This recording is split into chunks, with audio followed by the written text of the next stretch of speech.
Vous écoutez Rythme, le réseau indépendant de transmission magique.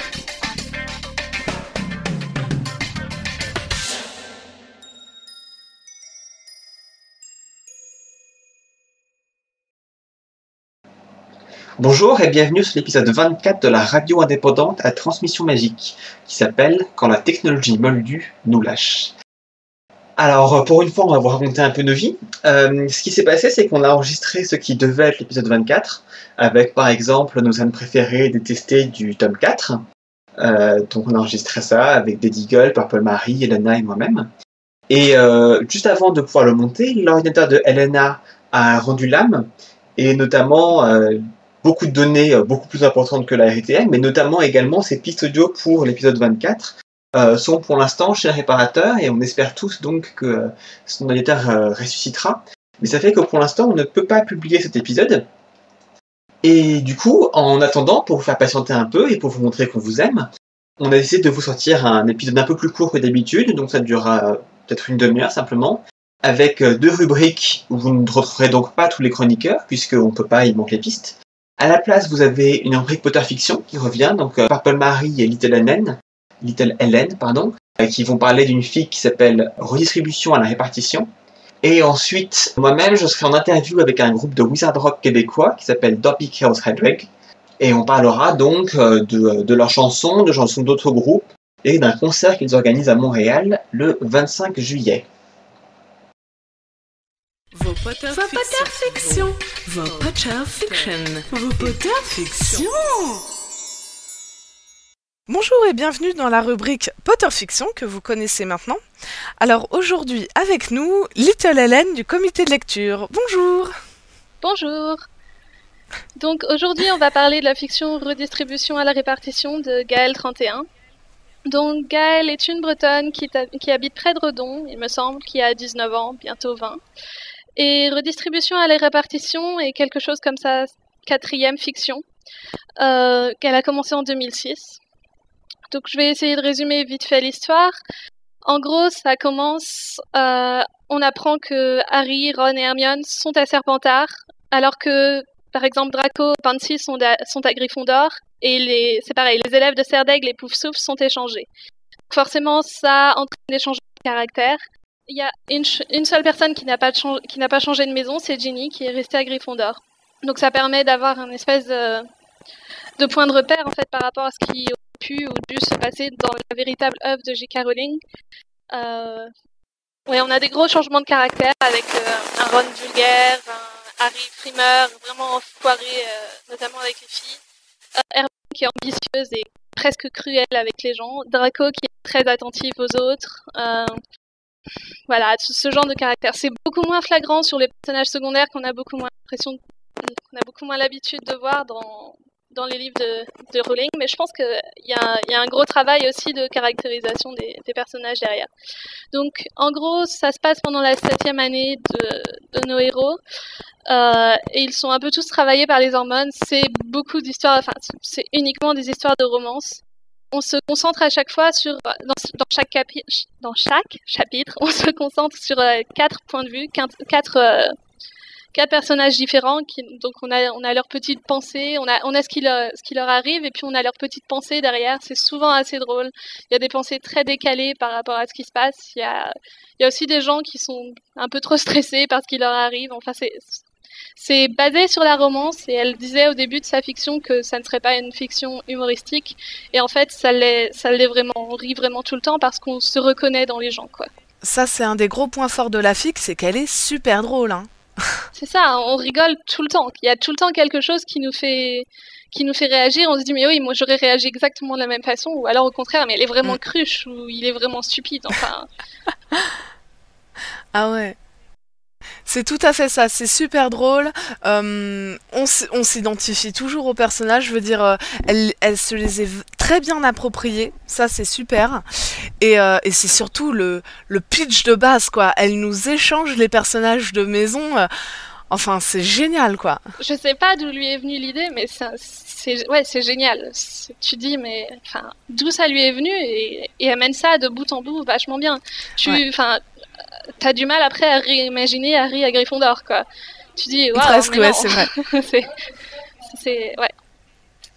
Et puis on s'attache beaucoup à d'autres personnages aussi du coup. Enfin, quand on voit Pansy qui dans les livres, dans les vrais livres est vraiment insupportable, là on a de la compassion pour elle parce qu'elle a vraiment pas une vie facile quoi. Elle est voilà, c'est pas drôle.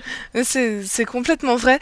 Il y a un autre gros point fort de la fic, moi j'ai trouvé, c'est ses transitions. C'est comment elle enchaîne ses scènes. Ça vaut le coup de lire la fic aussi pour ça, quoi. Ouais.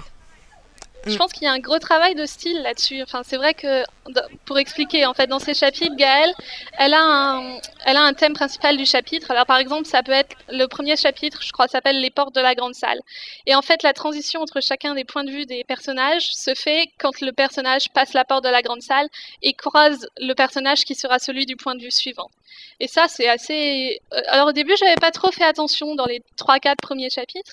Et après, c'est ce que tu remarques ça à chaque fois. Et du coup, mon jeu après, c'était de ne plus lire le titre du chapitre et de trouver la transition. C'était assez drôle. Mais il y a un gros travail là-dessus. Ouais, comme elle nous le dit pas au départ qu'elle joue avec ses transitions, on n'y fait pas trop attention. Puis au bout d'un moment, on se dit, mais à chaque fois elle fait pareil. Oh là là, mais c'est super bien recherché et tout.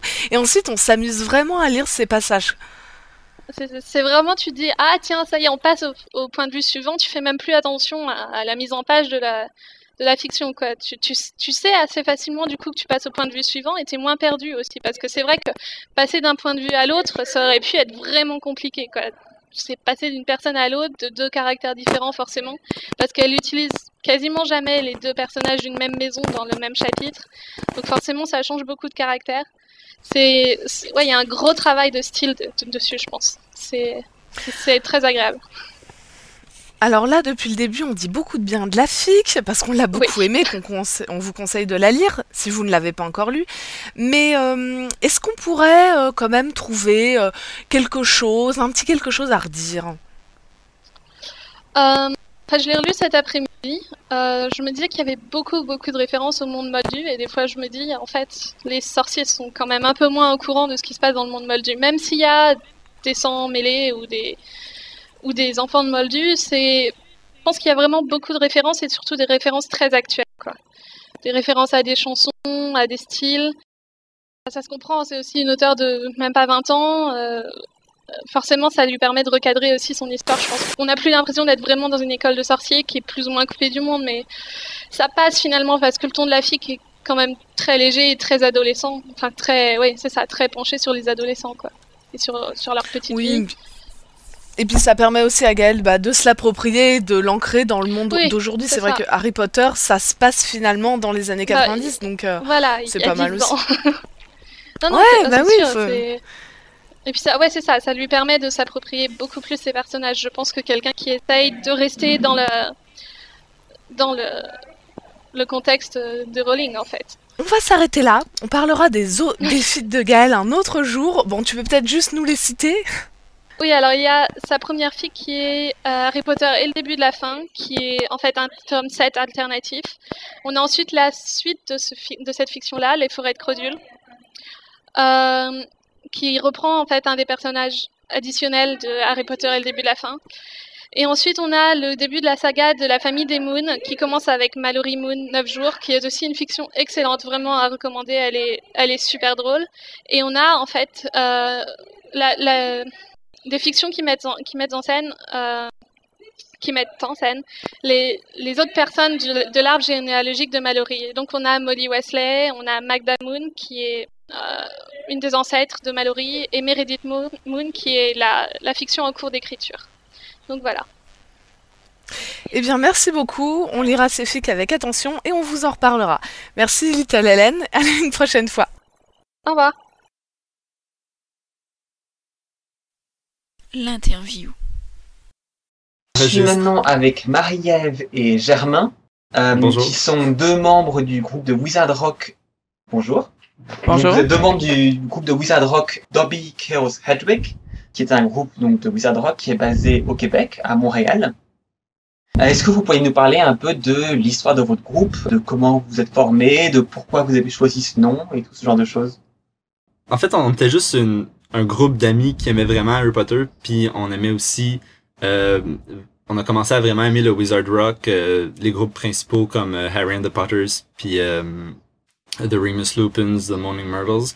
Puis c'est que avant que le 7e livre sorte, des amis, dont d'autres membres du groupe, et moi, on avait vraiment peur de se faire spoiler puis de savoir c'est quoi qui allait arriver dans le livre.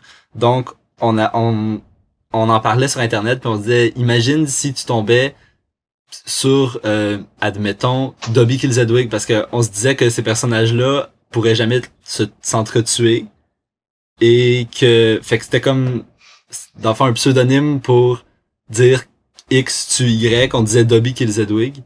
Et finalement, à la fin, ben, on se le disait tout le temps, on se l'écrivait sur Facebook, comme si on se fake spoilait. Puis c'est resté. Justement, quand le 7e livre est sorti en anglais à Montréal, dans une grande librairie, des amis puis moi, on s'est mis à courir partout puis à crier Dobby Kills Hedwig pour faire croire, ben, en blague, que c'est ce qui allait arriver dans le livre. Puis il y avait des gens qui étaient « Ah, comment ça? » Donc le groupe existait déjà avant cette soirée? Ouais, le groupe de Wizard Rock en tant que tel a commencé vraiment à l'automne passé, après la sortie du tome 7 en anglais. Parce que avant ça, on était juste un groupe d'amis qui aimaient Harry Potter, mais on s'était pas fait un groupe pour vrai. C'est seulement quand on cherchait un nom de groupe parce qu'on voulait se partir un groupe de Wizard Rock que on s'est dit, ben, Dobby Kills Hedwig, on se crie ça tout le temps, pourquoi pas. Ce que j'ai pu voir, une chose que vous faites régulièrement, c'est donc que vous prenez une chanson qui existe déjà par un chanteur très connu et vous écrivez une parodie des paroles avec donc en vous basant sur le thème de Harry Potter, donc des paroles qui sont souvent très très drôles à écouter, mais avec un air de fond qu'on connaît déjà.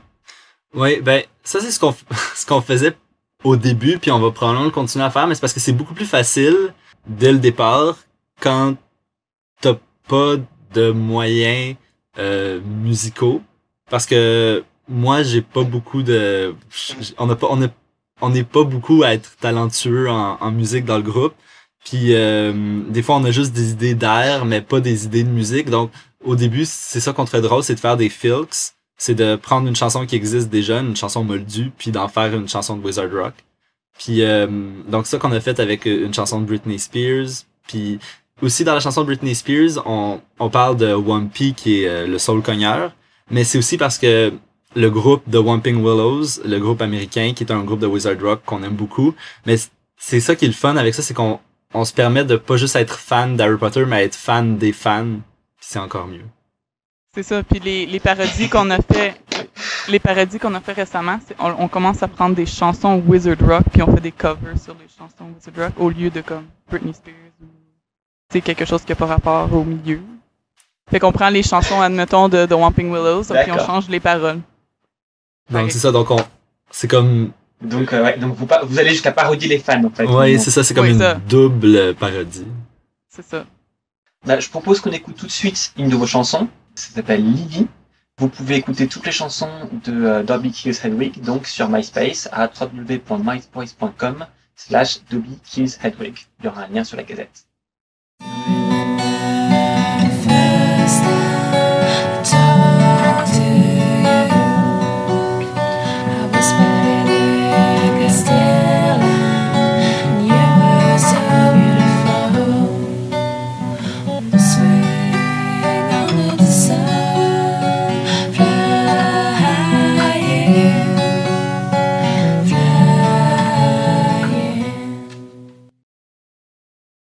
Vous disiez que donc que maintenant vous avez forcément donc en train de parodier des autres groupes de Wizard Rock. Est-ce que le fait d'avoir ce groupe de Wizard Rock a changé votre relation avec les fans, que ce soit quand vous les rencontrez en vrai ou simplement dans vos relations par internet? Ben ce qui est différent, c'est qu'on a commencé à rencontrer ceux que nous on était fans de. Comme on commence à rencontrer les groupes de Wizard Rock que nous on admirait, etc. On vient un peu comme on fait plus partie activement du phénomène, fait que ça change un peu la perspective.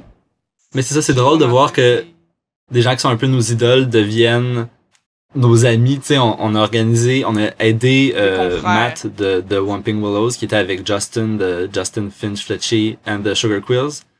On les a aidés à organiser un spectacle à Montréal quand ils sont venus, puis on a passé 3 jours avec eux, puis on s'est vraiment bien entendu. C'était comme si c'était devenu nos amis. Fait que c'est drôle de penser que des gens que t'admires, puis dont t'écoutes la musique dans ton iPod en allant à l'école ou travailler, ben deviennent tes amis. C'est quand même spécial. Puis on les a hébergés, ben ils sont Et alors, vous disiez donc, ben ils ont couché chez Marie-Ève. Ouais. Puis on sait que maintenant si on décide d'aller au Rhode Island, ben on va pouvoir dormir chez eux, puis on va pouvoir faire des concerts là-bas, puis c'est ça qui est quand même le fun, c'est que tout le monde s'aide, puis on devient amis de nos idoles, puis on a beaucoup de plaisir. vous avez donc rencontré énormément de fans de Harry Potter par ailleurs. Est-ce que vous avez rencontré des gens aussi qui n'étaient pas forcément des chanteurs, mais qui étaient juste des fans de Harry Potter, qui venaient eux aussi écouter le Wizard Rock, peut-être, des choses comme ça? Ouais, ben au début, je pense qu'on n'avait pas énormément de succès là quand on s'est mis sur MySpace parce qu'il y avait juste nous qui connaissaient ce qu'on faisait. Mais après un bout, on reçoit des messages qui disent j'aime vraiment cette chanson, j'habite à Montréal, des fois je savais pas qu'il y avait d'autres personnes qui aimaient le Wizard Rock à Montréal, c'est vraiment le fun. Ouais, j'étais tellement surpris quand j'ai vu que vous êtes à Montréal. Je savais pas qu'il y avait du Wizard Rock à Montréal. Puis c'est ça. Il y en a qui sont venus au show de Whumpy. Ils connaissaient nos chansons, alors. Et alors, puisqu'on parle de concert, vous organisez un nouveau concert le 25 juillet prochain. Alors donc ça, c'est un message à tous nos auditeurs qui habitent à Montréal ou dans la région. Il y a donc le 25 juillet 2008 à 7h30 un concert. Vous pouvez nous en parler un peu? Ouais, mais ça a commencé au début qu'on voulait... Parce qu'il n'y a jamais de show de Wizard Rock au Québec, en fait. Fait qu'on voulait amener le Wizard Rock à Montréal. Fait qu'on a eu l'idée comme ça d'inviter des groupes de Wizard Rock en pensant qu'ils répondraient peut-être pas ou qu'ils diraient non. C'est qui qu'on a invité en premier, je pense? On a invité tous les groupes, Harry and the Potters, Jimmy Simmons, tout le monde. On a invité les grands groupes, on a invité des dizaines de groupes parce qu'on s'est dit il y en a peut-être un ou deux qui vont répondre, on sait pas qui va venir, mais quand même Montréal, c'est quand même une belle ville, puis je pense que les Américains aiment beaucoup Montréal. C'est une ville qui est attrayante parce que peut-être qu'elle fait un peu exotique parce qu'on parle français, je sais pas, pour eux. Mais en même temps, c'est quand même proche. Fait que... C'est ça. Puis là, il y en a qui sont mis à répondre, puis à dire « Oh oui, j'adorerais ça aller à Montréal, j'adore cette ville-là, puis n'importe quand, on est vraiment intéressés. » Fait que... Ouais. Fait qu'en Donc fait... maintenant, il y a une demi-douzaine de différents groupes qui vont venir. Alors, un de ces groupes, c'est Swish and Flick. Oui. Je propose qu'on écoute tout de suite une de leurs chansons qui s'appelle SLY in Slytherin.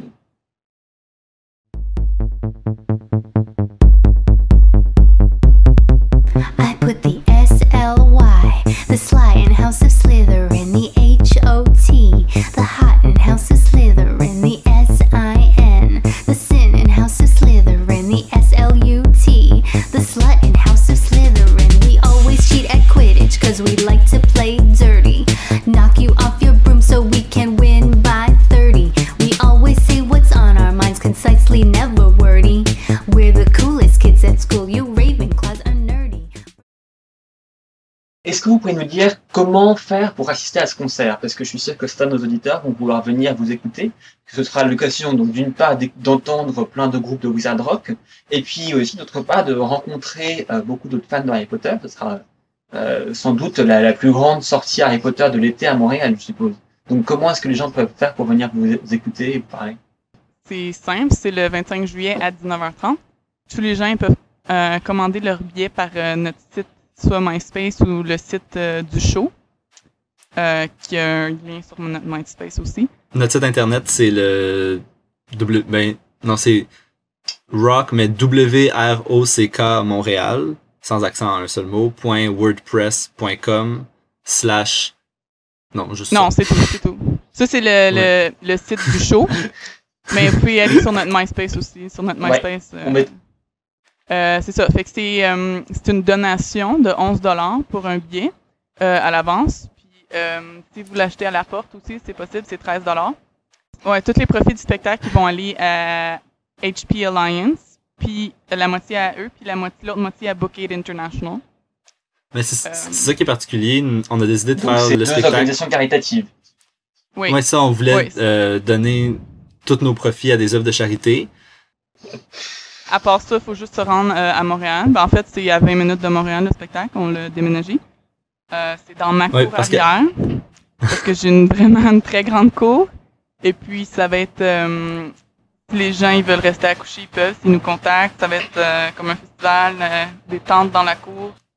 C'est Ça va être comme un gros party toute la nuit, puis on va Ouais. pouvoir parler d'Harry Potter tout le monde ensemble. Toute la En nuit. fait, à l'origine, on avait loué une salle au centre-ville de Montréal, mais les gens ont l'air de beaucoup vouloir venir à la dernière minute ou acheter leur billet à la porte. Donc, on n'était pas certain, on n'avait pas l'assurance de remplir la salle puis d'avoir assez d'argent parce que la salle nous coûte quelque chose pour couvrir tous nos frais. Donc, finalement, on a décidé d'annuler la salle, de déménager. On a encore des dépenses à faire, mais moins. Puis en même temps, c'est plus friendly parce que c'est dans la cour de Marie-Ève. Ouais, puis tout le monde va être ensemble, ça va être... À mon avis, ce sera même plus sympa dans la cour de Marie-Ève que dans une salle, parce que là, justement, les gens pourront rester C'est ça. le temps qu'ils voudront, et puis il y aura l'occasion, d'une part, d'écouter les groupes, mais ce sera aussi plus facile, du coup, de discuter avec les autres fans, de parler théorie, de Ouais. parler C'est ça, puis Puis il n'y aura c'est pas pas de... juste- du film 6, etc. À mon avis, ce sera plus sympa comme ça. Ouais, il n'y aura pas de Mais il y a limite pas de juste- temps. Ça Non, va c'est finir ça, en jam, puis en parlant... C'est ça.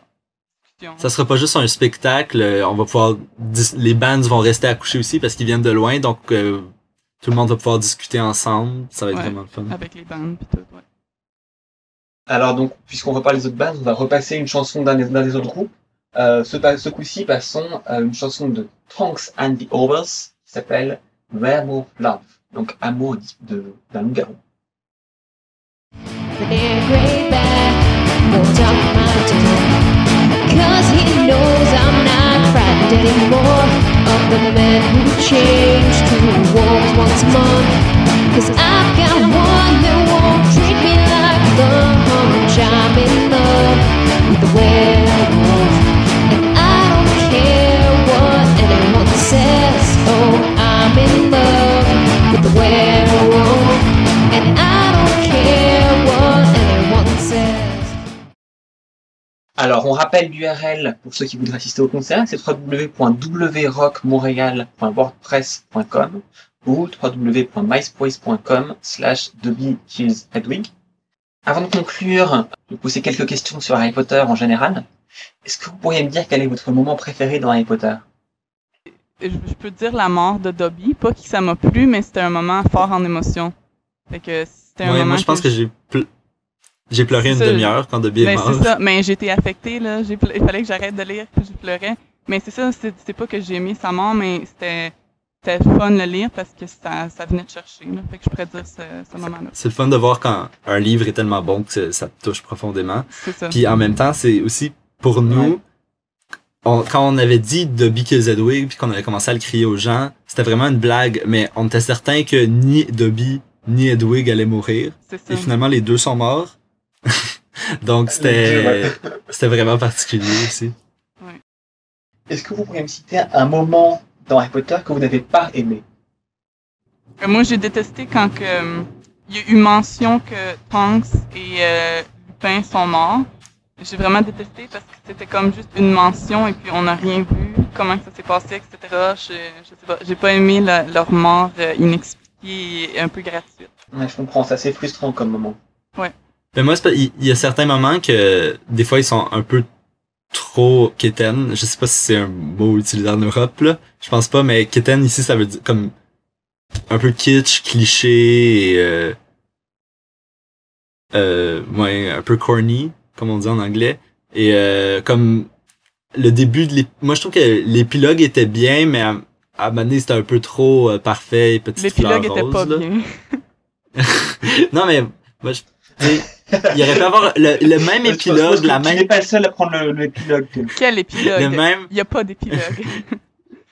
le même épilogue avec la même histoire, la même fin aurait peut-être pu être fait de manière moins il vécut heureux et eurent beaucoup d'enfants.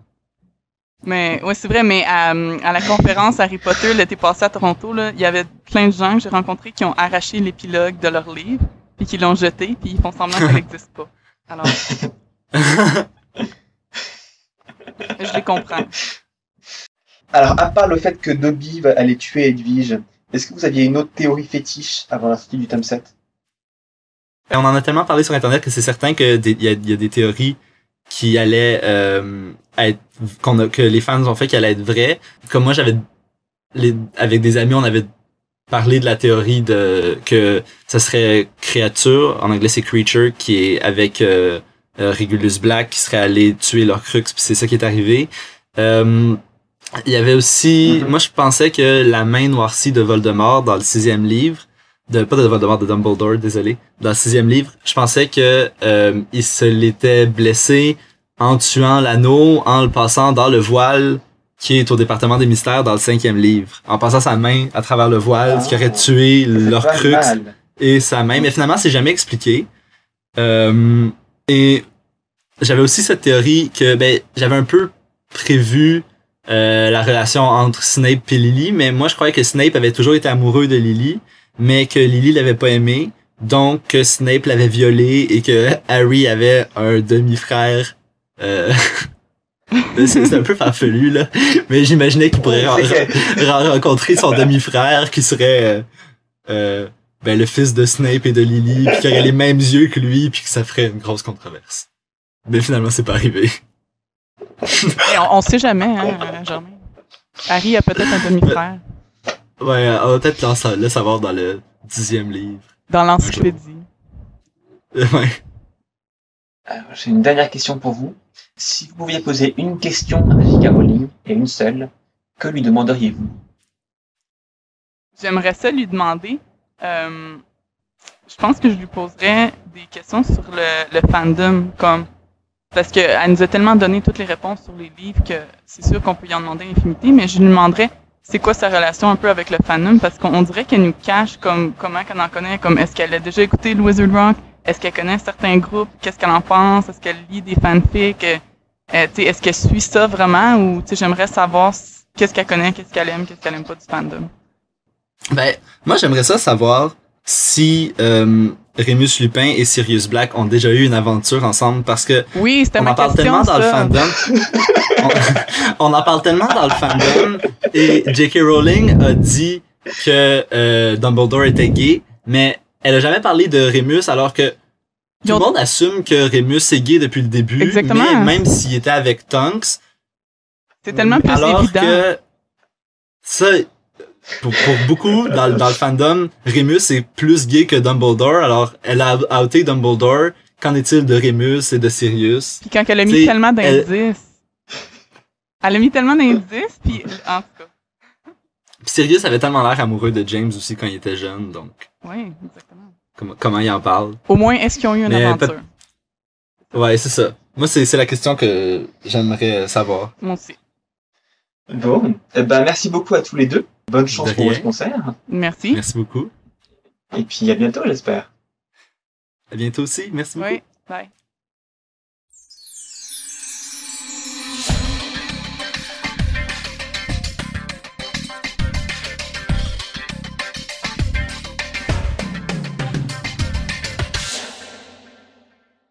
Eh bien, nous voilà arrivés à la fin de cet épisode 24, un petit peu particulier. Je tenais à remercier donc Marie-Ève et Germain du groupe Bobby Kills Hedwig. J'ai bien dit là? C'est très bien. Merci.